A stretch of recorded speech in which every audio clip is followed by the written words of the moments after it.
He only has 2 3-pointers? Yeah. Jesus, dude. I think Wembanyama shoots way too many threes for a 7'4" guy.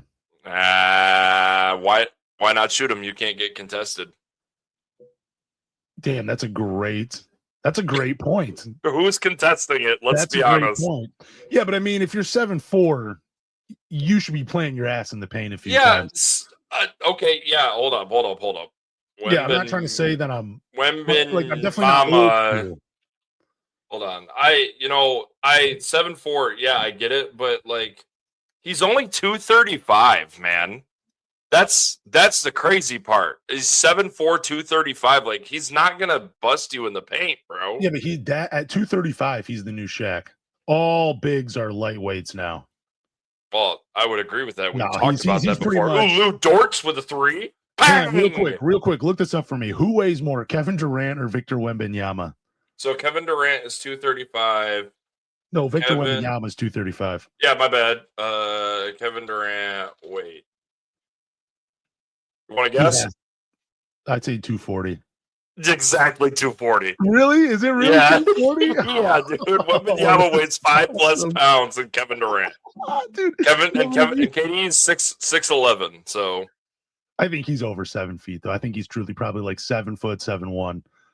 Wow, dude, he weighs more. Holy crap, he's a string bean. I mean, Victor Wembanyama, he also is, but you would think being 7'4", he'd probably be able to hide the weight a little bit more. I'm curious, what did Wembanyama weigh in his first season?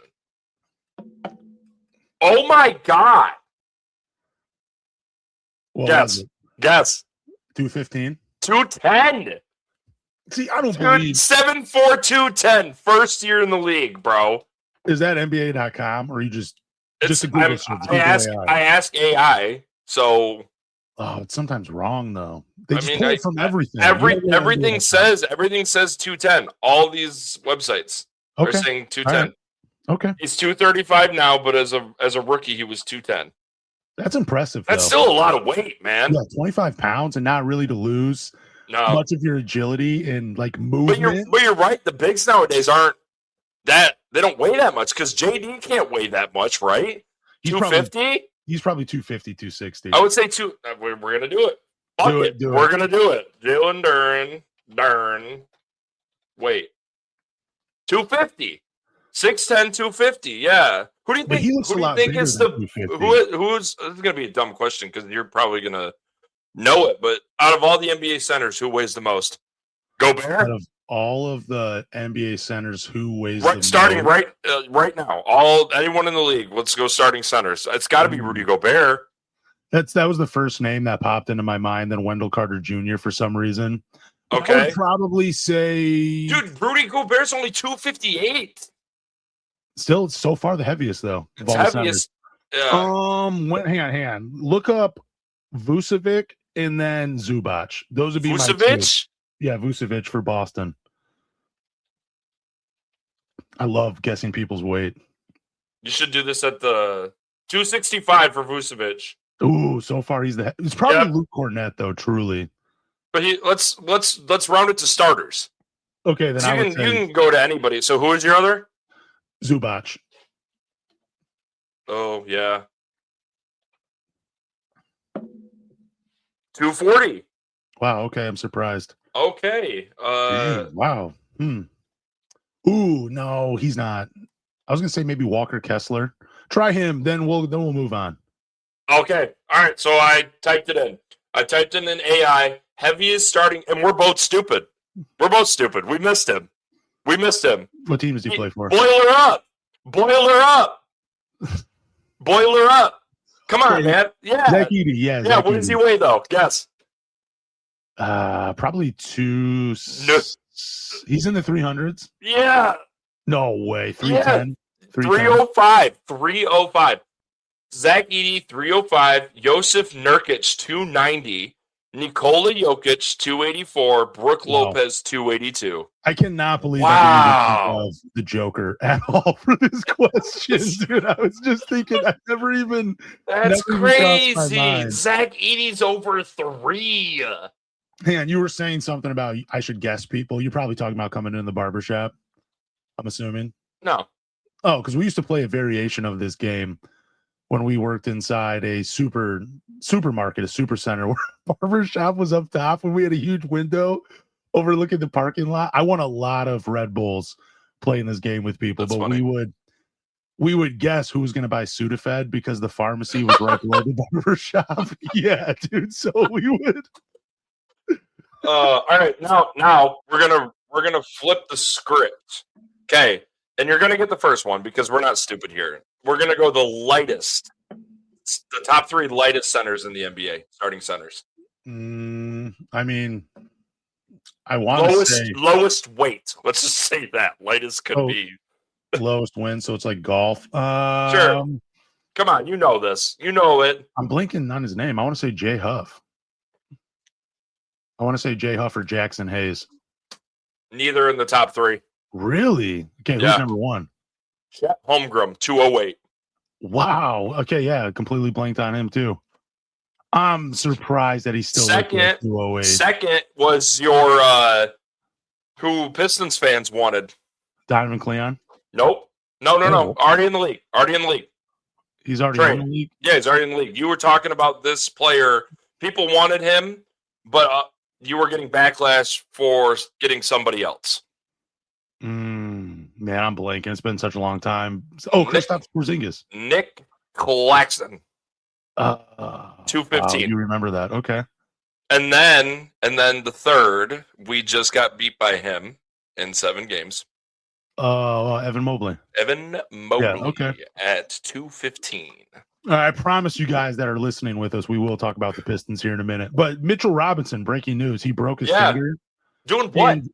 I have no idea. I'm waiting to find out. But they said James Edwards III, who every Pistons fan is, we all know who he is. Anyways, they said the timetable is unknown for when he'll return, but he's going to play in the NBA Finals. You have to play, broken finger or not, dude. You just put some bandages on it, cast it up. As long as he can block shots and rebound, he has to play. That's what I think. I would play. Hold on.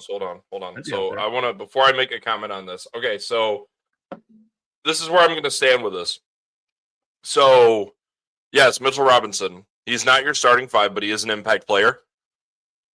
He already struggles at the free throw line, and the pinky that he busted was on his shooting hand. Mitchell Robinson plays. Do we go instant hack-a-shack with a broken finger and a horrible free throw percentage? Yeah, you go instant hack-a-shack, instant. But if I'm Mitchell Robinson, all my free throws are granny shots from now on.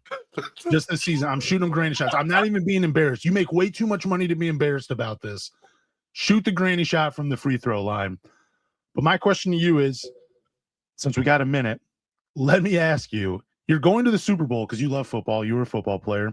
Okay. Your finger's broken. Doctors say you can't play in the Super Bowl. You're an 8-year vet. You may never make it back. But they said if you play with the finger that it is, you're going to lose it. Do you tell them just to cut it off and you're going to take it off? Take it off, baby. Okay. Take it off. It's just a finger. Dude, imagine if you're a kicker, though, and you're signaling to hike the ball, but you lose the finger to signal the hike. Dude, I just think it would be, I don't know, I thought that was way funnier than. So, all right. So, no. I like the question, okay? Now, who was the player that lost his finger due to a firework accident? Oh, Jason Pierre-Paul. There you go. So that's who I am. I'm just going to have a cool story with it. I don't even know if that's a cool story, though. I mean, kids know not to play with fireworks. Full-grown adults. He didn't. It's clear that he didn't. All right. So the other day, a guy came into the barbershop and he was like, hey, man, this is the weirdest thing. Like, I'll probably never cut his hair, so whatever, but he might listen to this because he said he was a Pistons fan. But he's like, I Googled you and I came across your podcast. You seem like, yeah, dude Googled me. No joke. Said he Googled me, which I was kind of surprised by, but I guess maybe to find reviews or something like that. I don't really Google that many people. I might Facebook a person if I don't know them, but even then, very slim chance I won't. But he's like, yeah, I Googled you, came across, saw you do a Pistons podcast. So my question to you is, and he's like, and you probably don't have an answer, but what would you do to fix the Pistons for next season? Dude, I instantly rolled my eyes because I've pretty much answered this since we decided to record again. My number one thing, and I'll just say it for you, buddy, I'm just finding more offense. That's my biggest thing. I'm going to find more offense, more shooting, more shot creation, more ball handling. That is what I'm finding more than anything. That is how you fix the Pistons. It is a simple fix. You're a 60-win team. You just need a little bit more offense. I'm not looking for a bona fide superstar playing against Cade. I'm just looking for more offense. Doesn't matter where it's coming from. That is all I am doing to fix the Detroit Pistons. Okay, first of all, kid that needs a haircut, don't come back and see Lance again. And don't Google me either, because you're not going to find anything you're going to like. I don't think the Pistons need to be fixed. They're first in the East. I don't think they need to be fixed at all. I don't think that's the question we need to be asked, or anybody needs to be asking about the Detroit Pistons. I think the Pistons need help. I don't think the Pistons need to be fixed. We were broken 2 years ago. We're not broken now. We found the solution. We figured it out. They need help. They don't need fix. And Lance, you're right. It's scoring. But you can say that about any team that struggles in the NBA is you need scoring. So, yeah, you're right. But I don't think we're broken. That's why I rolled my eyes, because I don't feel like it's a broken ship. It's not a ship that's taking on water. It's just you just need a few new crewmates. That's it, to make it run a little bit more smoothly. That's all you need. Yeah. I wouldn't even say it's a fix. I would just say it's a retooling. Mm-hmm. That's it. Or for the young kids, rebranding, if they understand that term a little bit more. But yeah, fixing, that's why I rolled my eyes. I just thought it was a silly question. Like, I'm not, just because I talk about the Pistons doesn't mean I have all the answers. I appreciate someone randomly walking into my shop. Well, he did actually randomly walk in. He did make an appointment, so there was definitely an agenda here. But I felt like it's not the first time I've been challenged on basketball knowledge, though. I remember one dude, he sat in my chair, and this was the second haircut. We text each other every once in a while, but he's an old guy. He's like in his 60s, but he likes to talk hoops and everything. He apparently knew Jason Tatum at one point because his son played AAU basketball with him in St. Louis. I don't know when this was. I partially don't believe this story, but anyways, this guy was like, man, he's like, I really like talking basketball with you, but I'm a Lakers fan. What do you think about Austin Reeves? And he's like, if you tell me what I don't want to hear when it comes to Austin Reeves, I will never talk to you about basketball again. And I don't even remember what I said, but he just smiled and was like, all right, we can keep talking hoops. And I was like, oh, okay, cool, I guess. But like, I've been challenged plenty of times before when it comes to my opinions on my favorite sport. And it cracks me up every time. I don't hate it. I'm a little confused by it. Like, it feels like the pressure's being put on. But yeah, dude, you know what? If you put yourself out there, you're going to get questions like that from time to time. Yeah, I hope this person, do you think they're actually going to take a listen? Like, no, I don't think either of them will. Will. Well, first off, if this was still on YouTube, then yeah. First off, if you're a Lakers fan, I don't really care about your fucking opinion. I don't care. You follow LeBron. Don't tell me you're a Lakers fan here in Michigan. I don't believe anything. And Austin Reeves, if you want to talk about Austin Reeves, you don't know basketball, so I don't really care. Austin Reeves, I'm sorry, Lance. We've already done this. Austin Reeves is not the answer in Detroit, and I can't watch Austin Reeves play basketball in Detroit. So I would flip Duren for him. I'd take him in a heartbeat. I really would. Yeah, I know. Okay, so we're going to keep the topic on offense because a Reddit user, I love finding, said this on the last podcast, I love finding Reddit posts about the Detroit Pistons because there are just so many fans that are unhinged. This is not an unhinged post, but it is really funny because I guess I don't know where the line of thinking is. But he asked, who would you rather have as the second option, Ausar Thompson or Jalen Duren? And yes, this is a serious post too, and it just cracks me up because. Did you just say second option? Yeah, he said that's the post. It's who would you rather have as the second option, Ausar Thompson or Jalen Duren? And the answer's simple, neither. What if his first option, Dennis Jenkins? Does this guy know what basketball is? Okay, Cunningham's the first option. Well, I understand. I'm giving you shit, but what kind of question is that? That's horrible. I just think it's because it's the off season and all the posts have been about this so far. But my thing is, like, if I had a gun to head, if I had to pick, obviously I'm going Jalen Duren. Have to. He's a better offensive player between the two. But the problem is, like 90% of his offense has to be created by other people. Sure, he's shown that he can put the ball on the floor, do a little spin move, and he has a little isolation game to his game, but it's just not enough to be like a legit second option. If the Pistons go into next season with Jalen Duren as their second leading scorer going into the playoffs, it's going to be the same result. It might be a 7-game second round loss. And that's all I expect. You just can't go into the whole season with Jalen Duren as your second best offensive player. And I just don't want that to happen. And like, it's funny to me that someone would mention Ausar Thompson because all of the conversation around Ausar Thompson is this dude can't shoot. This dude can't put the ball in the basket. So to have a question and to try to spark a conversation about Ausar Thompson and Jalen Duren, it's just funny. And it's honestly kind of a waste of time. And that's why I'm bringing it up, because I want to call this guy out. I hope you listen to it. And I hope you know that I think you're foolish. And you know what? No, Lance. No. Lance. No, he has a point. Ausar Thompson will be the second leading scorer and our second option for the Detroit Pistons next year. And he will also have 3,000 steals with 2,000 fast break points because he can't score in a half-court offense. You heard it here first. That's a hot take. Write it down. Do you think, okay, what was I going to say? No, because he's going to have more steals. He'll have more steals and blocks. How about more steals than points? Okay, here's the question. Will he have more steals this upcoming season than 3-pointers attempted? Guaranteed. Do you think you don't think he'll take more 3-pointers next season? No. I'm only saying this because I know how well he plays defense, Lance. Now, my rebuttal to that is it's hard to say this out loud because it hurts because I want him to be better.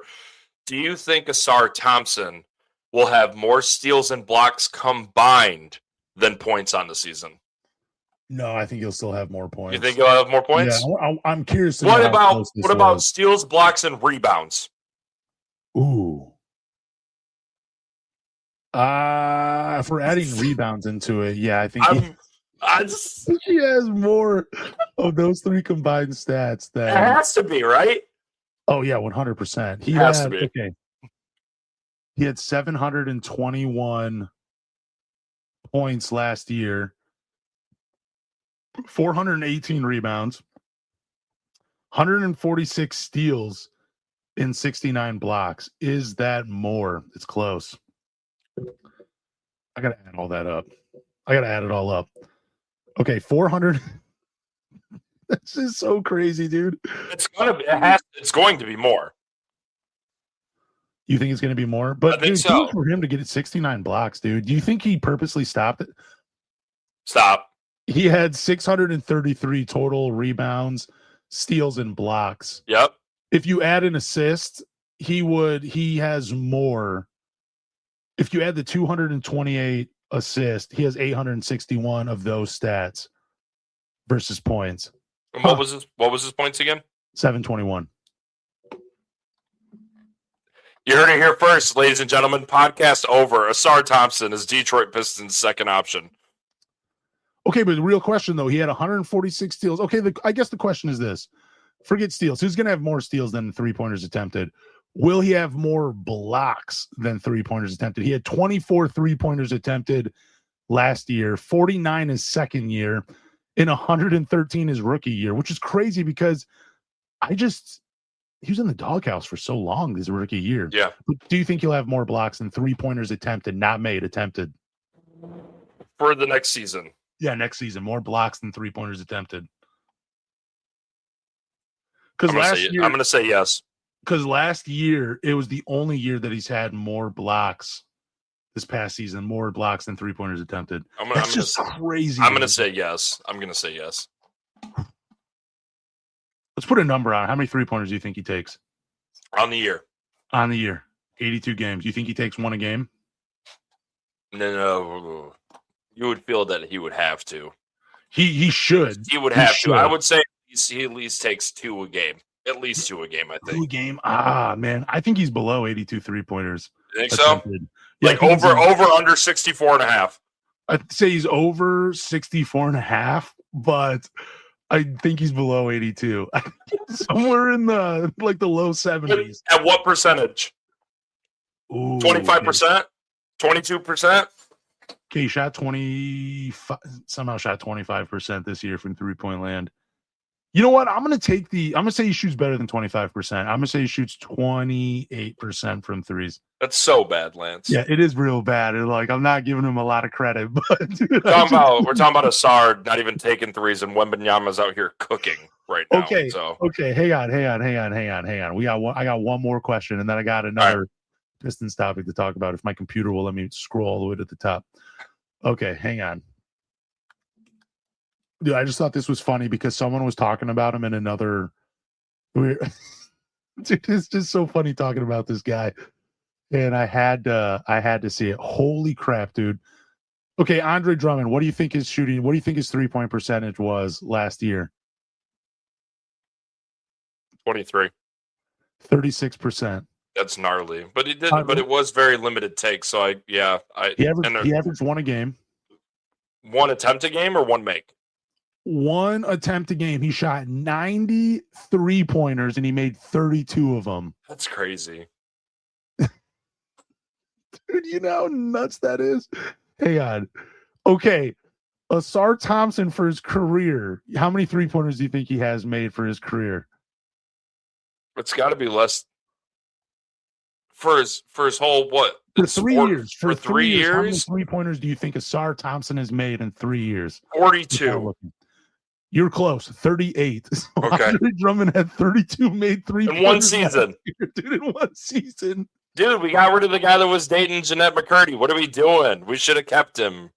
He's a corner 3 specialist for the Philadelphia 76ers. God, I'm surprised his career field goal percentage is 54%. That blows my mind because it always felt like he was shooting below 50% when he was in Detroit.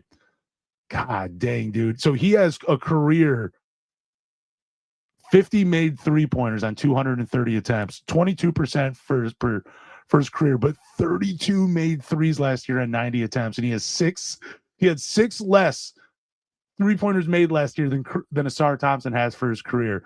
This whole podcast episode is pretty much just highlighting how crazy the question was and how bad Ausar Thompson's offense is. And if you're listening to this, don't ever include him in being a second option for any team, dude. It's unbelievable. But I still love Ausar Thompson, dude.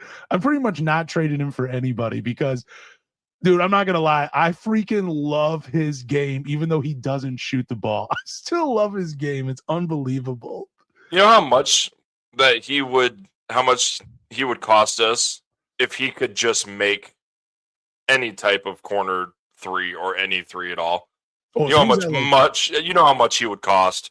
Dude, if he was never a 20-point scorer, but he averaged like 35% from the 3-point line and still had his defense, he'd probably be a $50 million a year. Yeah. Oh yeah. And it would just go up from there. He'd be probably in Jalen Brown territory if he was shooting 35% from 3. And all he has to do is average like 12 points a game. That's the craziest thing. Like, he'll make so much money, not even averaging 20 points per game as long as he could shoot like 35% from 3. Yeah. It's unbelievable. It's so crazy how guys have this incredible ability like on one side of the ball, but how like one little weakness to their game can just cost them potentially hundreds of millions of dollars. It's unbelievable. I mean, he's going to get paid when he signs his rookie max extension, but this is gonna be such a stupid hypothetical question, but I'm gonna ask it anyway. You take Andre Drummond's statistics for this year, okay? This just the percentage, okay, and you give them to Ausar Thompson. Are we looking at we're still playing in an Eastern Conference Finals? I don't want to be crazy with this, but like if he can shoot the ball at just a very average percentage, Are we still playing basketball right now? Yeah, 100%. 100%. No doubt in my mind that the Pistons are still alive, and they're probably still the Eastern Conference Finals probably go 7 games if he has any semblance of offense. They're in the Eastern Conference Finals. I would say their toughest opponent going into the Knicks would have been the Magic. I still think that series goes 7 even with the offense. Maybe without Franz, maybe no, it still goes 7. I'll still say it goes 7. Yeah, but I think they beat the Cavaliers if he has any offense, and I think that they push the Knicks to a full series if he's shooting 35% from 3. Yeah, but that's the broken team, Lance. We're broken. Yep, that's all we need to fix is him just shooting 1,000 3-pointers every day. I want him to wear out his shoulder over the offseason. Yeah, you can't play the first 10 games because he has to have surgery because he's been shooting so much in the offseason. Okay, that's another question. He shoots 35% from 3, but he misses the first 10 games of the season, and the Pistons go 6-4. I don't care. I don't care. The regular season's a joke. Why do I care? Yeah, it is 82 games. That's a bad question. Okay. Maybe if he misses a quarter. You say you miss half the season, maybe? No, just a quarter. Half is too much. I still think you take that deal. I'd take that deal. I'll take the quarter one. I don't know if I'll take half a season. Because that's a lot of games. That's 41 games. If he misses exactly 41, and let's just say they have like about 500, I don't know. You have another 41 game. Maybe I'll take the half. Now that I'm talking myself into it. Now I'll probably do it. It's just, it's so shitty that we have to sit and talk about if Ausar just had some type of jump shot that we think we could still be playing basketball right now. We think that you and I could be absolutely fucking broke because we just spent $3,000 to go to Little Caesars Arena to watch an Eastern Conference Finals game. Oh yeah, if he had a 3-point shot, my kids would not be having Christmas this year. I'd be going to the Eastern Conference Finals. Chimney fix. I'm gonna have to push that off, and hopefully the water damage doesn't ruin my house. Yeah, that's what I'm gonna have to do. Yeah, that's what I'm doing. If he has but dude, it opens a lot of things if he can shoot 3. If he can shoot it at 35%, it's just he's got. It's not even. But it's not even.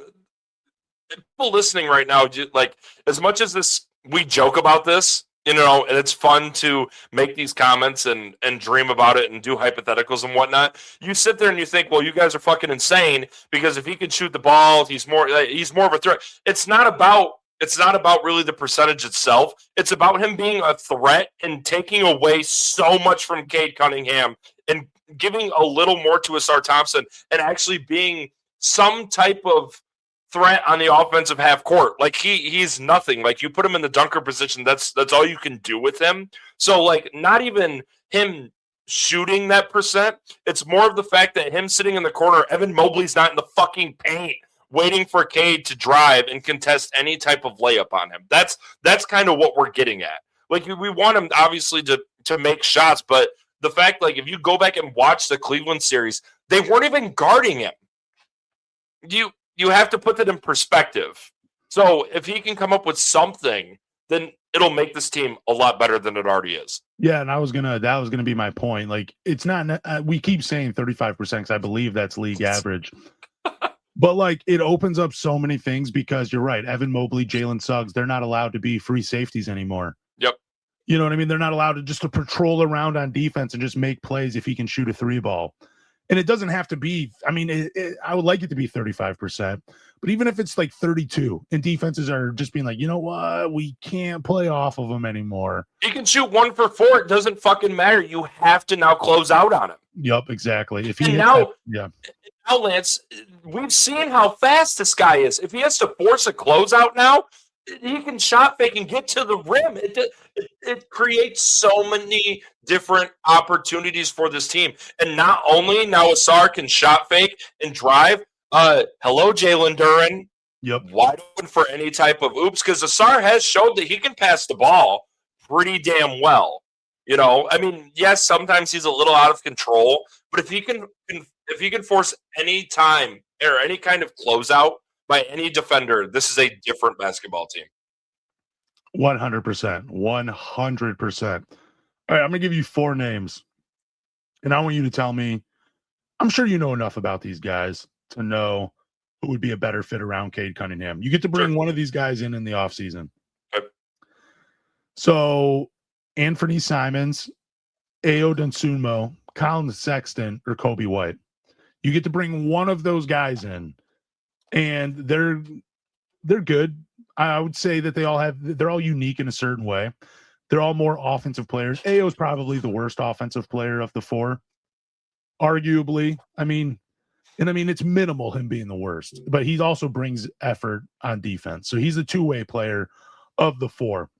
But you get to take a chance on one of those four. Who are you taking a chance on? So I like Simons because I do like the shooting from Simons. But if I'm going to pick out of the four, I really like Kobe White. I like Kobe White because I like the ball handling. I like that he can make a lot of contested jump shots. I mean, I like DeSumo too because he can really take you off the drive, and he does shoot the three well. But I want to pick Kobe White because I think to pair with Cade Cunningham, not only to bring the ball up the court and to be a reliable point guard, kind of what Dennis is for us at the moment. But like you said in the last pod, that he's kind of inconsistent, and we've seen the good spurts and the really bad spurts. But with Kobe White, I think to me, the biggest thing is the ball handling and the ability to make contested jump shots. Yeah. So his last season, he averaged 17 between 29 games in Chicago and 21 games in Charlotte. So 50 games, he averaged 17, 3, and 4. Shot 36% on 6 attempts from the three, 45% from the field on 13 shots per game, and hit 82% of his threes. Yeah, I love Kobe White. I'm a huge fan of his too. I think he can still fill it up. I think he'd start alongside Cade Cunningham. I know that he was basically serving as a sixth man in Charlotte, which makes sense. Makes sense that they did that. But yeah, I'm a huge fan of Kobe White. My answer is Anfernee Simons. I mean, because I've talked so much about Ayo Dosunmu, and I am a huge fan of him. But man, it's just the shooting from Anfernee Simons and the athletic ability and the shot creation and the ball handling. That's it for me. And I know that he kind of had a down year, but man, Boston fans, I was looking some stuff up today before because I knew we were going to talk about him. They had a lot of positive things to say about Anfernee Simons, man. Like, I don't want to just point out the offense. He didn't really shoot too great from the field on the season. It was right around 44%. But between Boston and Chicago, he averaged 14 points, 2 rebounds, 2 assists, 90% from the free throw line, but he doesn't get to the free throw line a ton of times. 39% from 3 on 7 attempts and 44% on 12 attempts from the field. But I'm a huge fan. I think this guy, he played tough. He played with effort. He tried harder on defense when he was in Boston because he kind of bought into their system. That's why I like him. I think he's a guy that comes in with a good attitude and just says, what do I got to do to help this team win? And that's why I like him. I think he'd be a good compliment. I know a lot of fans, because this conversation was brought up, and they're just like, he needs the ball in his hands. But if you talk to Boston fans, they'll tell you, man, he became a much better off-the-ball shooter, catch-and-shoot shooter than he had been in his career. Like, I get it, but I mean, if you're Detroit, I would take a chance on Anfernee Simons. I'm a huge fan of his, and I think I'm not saying he comes in and becomes an all-star next to Cade Cunningham. I don't want to put that thought in anybody's mind, but I think he can give you more than what Duncan Robinson gave you. And I loved what Duncan Robinson did this year. I just think this guy, he has a chance to really bounce back and be another 20-point scorer if Detroit were willing to take a chance on him.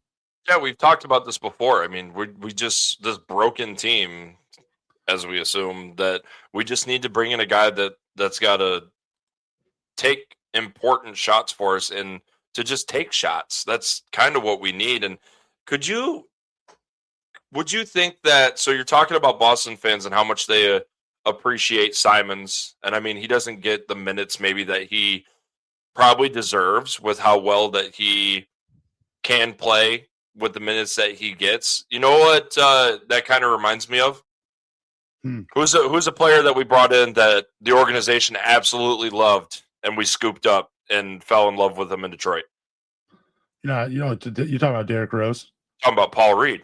Oh, okay. A little different. It's different. It's different when it comes to what they can bring to the team. But you're bringing in a guy that, it's not that he's not loved completely where he's at. Like, the fan base appreciates him, but now you're bringing him and you're putting in and implementing him into a system where he's getting the minutes. And we're showing what Paul Reed could have done in Philly, that what he's going to do in Detroit. So I like that, to see that a fan base does talk well about a player, because that does mean that bringing them into the system is going to do like a culture change, and it's not like we're bringing in a shitty player. So I do enjoy that side of it. So I wouldn't be mad either way. We just need a little bit more scoring. Yeah, and I mean, that's why I like all four names, because they all bring a little something. I just don't think Colin Sexton, he'd probably start in Detroit, but I think he's better coming off the bench. I think he's better as a sixth man. I still think my top choice would be AO, just because he brings it from both sides, and that's what you really need. But Colby White or Anthony Simons, man, either one of them, man, they can be a real scary addition. And I think either one of them can be somewhat of a difference maker for the Detroit Pistons, just because for what they bring offensively. And you can say, like, well, their defense is so bad. Okay, I guess, but their offense can outweigh the defense. It's an offensive players league right now. Like, we already saw it with Detroit. You're in the playoffs, you're trying to win games by shutting another team down with very little offense by NBA standards, and it just didn't work. It doesn't work anymore. It's not 2004. You have to put the ball in the hoop. That's what you have to do. You have to get buckets. That is how the game is played. That is what you need to do. So that's what you need to find. And I think all four names that I listed do give you that. I just think they all give you something a little different. I'd be happy with either four. But my top choice, if I'm excluding AO, would be Anthony Simons, followed by Colby White. Those would be my top two choices if I'm excluding AO. Because I don't even think AO will be available. I think he ends up going back to Minnesota. I think it's a good situation for him. But if he does decide to leave, I hope he finds himself in red, white, and blue. Yeah, but and two is you're talking about defensively, that bringing one of them in, not that they're a couch on defense like James Harden. They do play a little, they do get a little bit after it, but also too, like, coming from, I mean, Lance, you played sports. I played sports. We talk about sports. When you go into a system, and the system is a little different than where you came from, it kind of unlocks a thing that you didn't know you had. So yes, maybe Anthony Simons isn't a great defensive player, but maybe he didn't get set up with the right mindset and the right system to be a good defensive player. And either way, you bring this guy in and you want more scoring. Didn't we just talk for 10 minutes about a guy on our team that we're basically paying, we might be paying 30 plus mil basically just to shut someone down? We have the defensive piece. We just need a little bit more offensively from him. But the main goal is to whoever we reach out and whoever we want to bring in to add as an addition, like they just need to put the ball in the hoop for Cade. Yeah, and I mean, everybody's going to get beat defensively. All great defenders get beat defensively from time to time. They get beat off the dribble. They miss an assignment. Or they get in foul trouble because Tony Brothers sucks. True, that's a huge thing. Tony Brothers, like, he definitely has taken some good defenders out of games with his foul calling. But also, I mean, like, if they rotate late, it happens. But as long as they're bringing in the effort, like, there weren't a lot of fans dumping on Duncan Robinson during the playoffs for his defense. You and I talked about it a few times, but, like, we both complimented his effort and the fact that he was willing to go out there and actually try on defense. And that says a lot more than, I mean, like, yeah, it'd be great if all five of your guys could play defense and, any one of them can go for 30 any single night. That'd be great. That's a great dream. But as long as whoever they bring in plays with effort, tries on that side of the ball, I will have no problem with it. I just do, like, that's what I care about. Show me that you're willing to try, and I'm willing to forgive your weaknesses. I got no problem with it. Yeah. And then, if I may, I know we're going to get a little close on time, but I do want to make a comment because I did listen to your solo recording. First off, fuck the voting for the coach of the year shit. I was just about to ask you about this. Fuck the. I'm sorry, I don't. And Lance, we sat and we had a long conversation about re-upping this podcast, and you and I had the conversation. And honestly, the swearing, I don't give a fuck. This is getting ridiculous with the bullshit that the NBA is pulling right now. Coach Mazzulla, they had a good year. But let's not be shy to say that the East is a dog shit conference. You have 3 powerhouses in that conference, which is Detroit, Boston, and New York. Like, that's what it is. I mean, Cleveland's good, but I don't put them in that category yet. I truly don't. They don't fit that for me. And the fact that, and it's not only that Mazzulla, it's not only that he got it. That sucks. That does suck. It's back-to-back years where JB got shit on, right? But the fact that the voting was so lopsided made no sense. And as Pistons fans, and as much as we get sick of constantly saying the same goddamn thing, where let's just use it for motivation for next year. No, get fucked, NBA. This is ridiculous. I'm tired of watching it. I'm tired of dealing with it. Like, if this is a regular season award, it is clear as day that 60 wins should get you this award. Well, it's a 16 different in wins from the year prior. What are we talking about? And you talked about the fact that, that Jason Tatum didn't play, blah, blah, blah, blah, blah. I don't care. Look at the Pistons roster. It's not any better. I don't get it from a top to bottom. Like, what the hell are we talking about?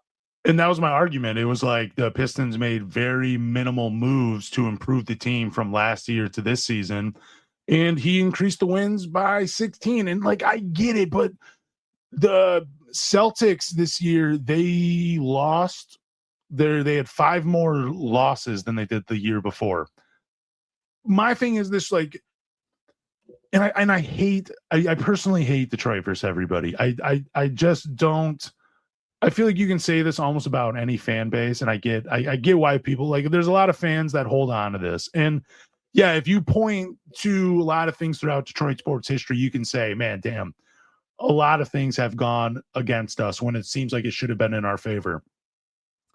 But I'm just not a fan of it anyways. But like, my thing is, even though you didn't have Jason Tatum, you still won 56 games. You did a great job. But like, I just don't understand why the media continues to move the goalpost. I mean, they gave the award to Kenny Atkinson last year because he had 64 wins with the team JB coached the year before. Like, they were already a good team, and JB, he came in and he won 30 more games than the year before.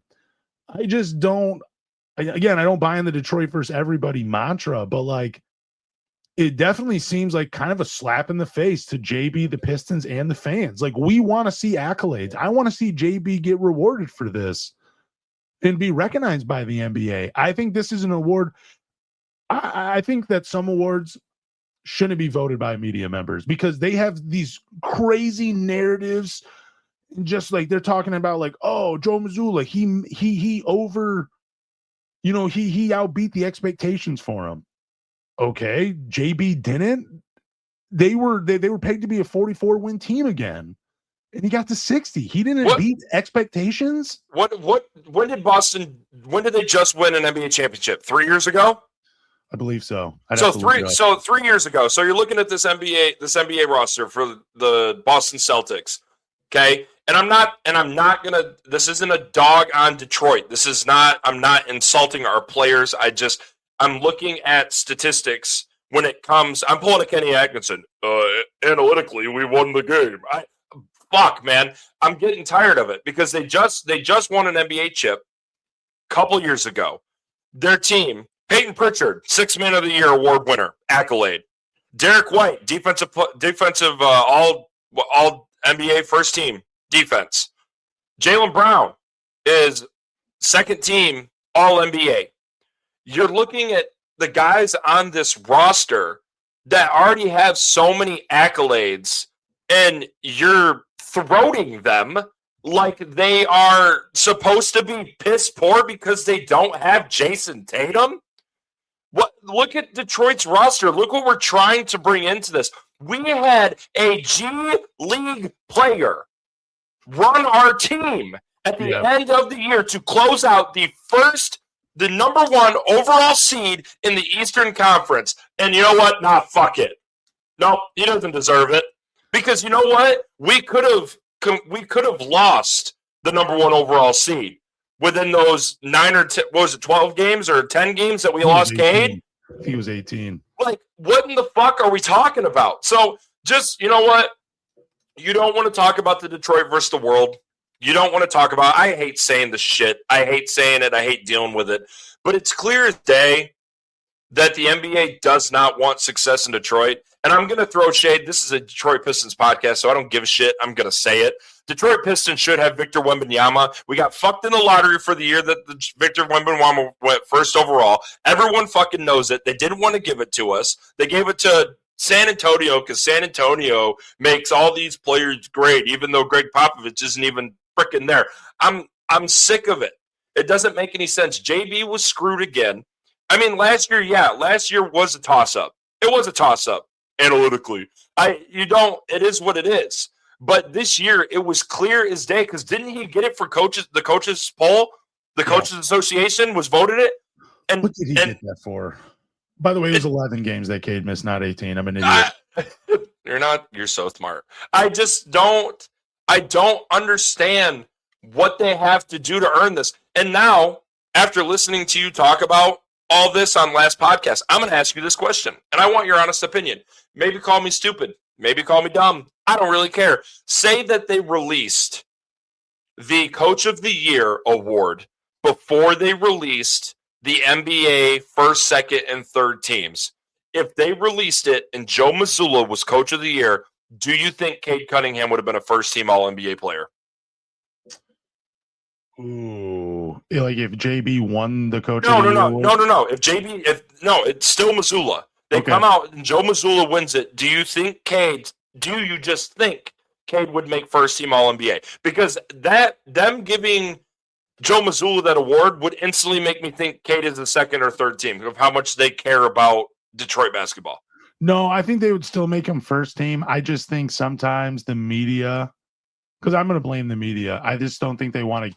I don't think they want to see a team like Detroit run away with the awards during the. It's just the Coach of the Year award. Yeah, I know, but I'm just saying if you give Cade All NBA first team, Jalen Duren third team, Ausar Thompson's third and defensive player, he makes all defensive first team, and you're just gonna be like, yeah, dude, cool, but like. They could also, it might have even worked against JB, where it's like, man, you got all these guys making all these teams and you had 2 All-Stars. The Boston Celtics only had 1 and they lost Al Horford. He went to a new team. Like, I don't know. I just feel like there was a lot of excuses that went Boston's Joe Mazzulla's way. Again, and he's a fantastic coach. I'd love for him to coach the Detroit Pistons. Not that I'm going to trade JB Bickerstaff, but like if you ended up with Joe Mazzulla, that'd be great. But I still think Cade makes All NBA first team.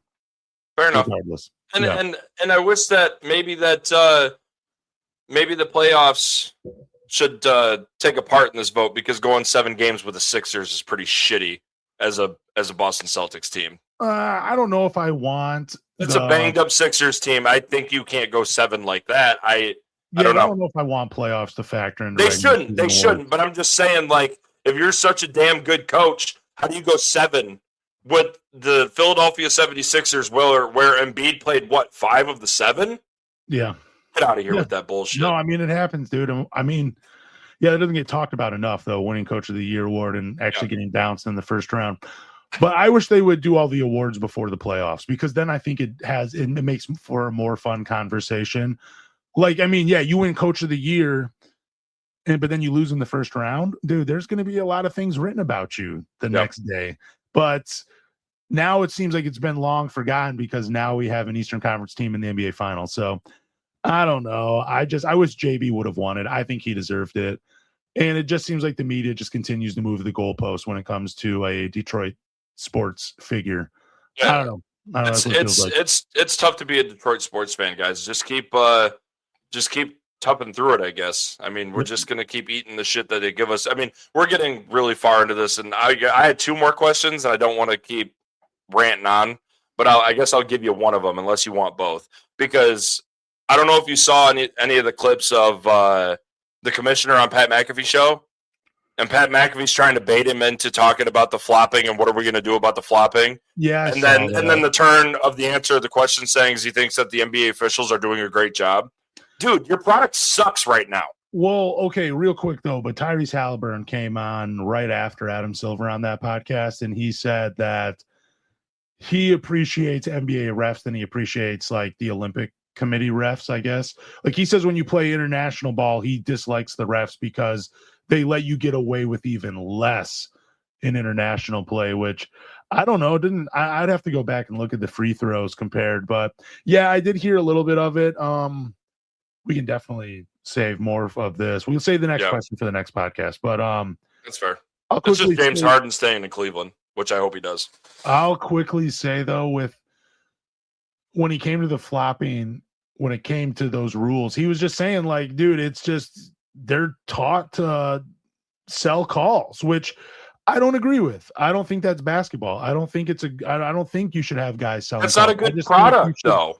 No, it's not. I agree with you. I just think because basketball, the beauty of it is it's a free-flowing game. Like it's a game that's built on waves, like ups and downs and everything like that. But when you're constantly blowing the whistle, you slow down the momentum, so you don't get into that flow of the game or rhythm, whatever you want to say. And it's just, I don't know. I hate it. I hate the fact that guys try to sell calls. I wish it was just like I don't know how you change it though. I don't know how you change it without, other than making rules real clear and simple without any wiggle room. Don't leave them up to interpretation. I don't know. Yeah. But I just wish they didn't. I wish they would penalize people more for flopping. They used to do this 2 years ago. Yeah, I think I saw a stat. It went from 26 fines 1 year to 10, then 1 this year. So you're talking about not having any in-game rule where it's a flop and a free throw, but more of a based on just that takes a shot at their checkbook? I mean, I don't know if I don't even know if because what does the money do for someone that's making 30 mil? What does it really do? Well, then it should be based on percentage of your contract. If you're a guy making 45 to 50 million a year, your fine should be bigger. If you're a guy like Dennis Jenkins making $2 million, your fine should be less, but it still should be the same percentage. Yeah. Like if you're saying like, hey, it's going to be 5% of your NBA salary, a flopping fine, dude, it's going to hurt players whether you're making 2 million or 50 million. Like, you know how crazy the fine would be? You'd see. I mean, they would probably protest that, but that would probably be my rule change there. I'd probably do 5%. I don't want to sit and bitch about the flopping and stuff. I don't want to, but you're anyone out there listening and made it all the way through 40 minutes of this. Just let me say this. You are not alone when you sit and you watch this and something happens and you sit and you think to yourself, what did just happen? Because trust me, we feel it too. We do feel it. Thank you guys for listening to the 3 Championship Drive podcast. As always, I'm Lance. He's Zach. Please tell a Pistons fan